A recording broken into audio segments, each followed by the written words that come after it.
Tornem a fer esment d'aquella moció que vam presentar al ple de febrer, en primer lloc perquè hem vist com en el darrer mes han anat sortint diverses declaracions per part de síndics de greuges i també d'especialistes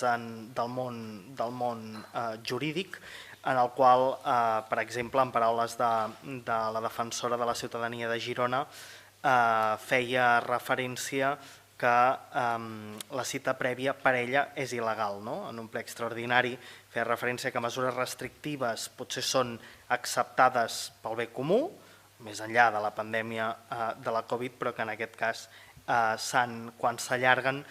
és quan generen una situació contrària per la ciutadania, que en realitat han de tenir aquella proximitat de l'administració pública i que realment els hi sigui fàcil fer gestions. Per ells fan aquesta referència que no és acceptable i a la part expositiva també afegim argumentació, articles, parts jurídiques que crèiem que era important, i com que en el seu moment fa un mes, quan vam presentar la darrera moció,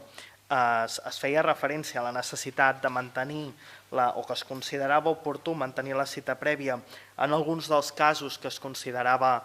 necessari i oportú per beneficiar la gestió dels ciutadans, nosaltres hem volgut afegir aquest punt i al final el que demanàvem era,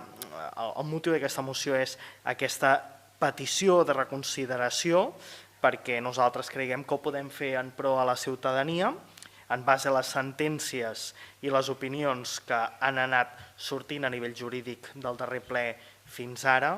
i per tant demanem en el plenari que es voti favorablement aquesta moció.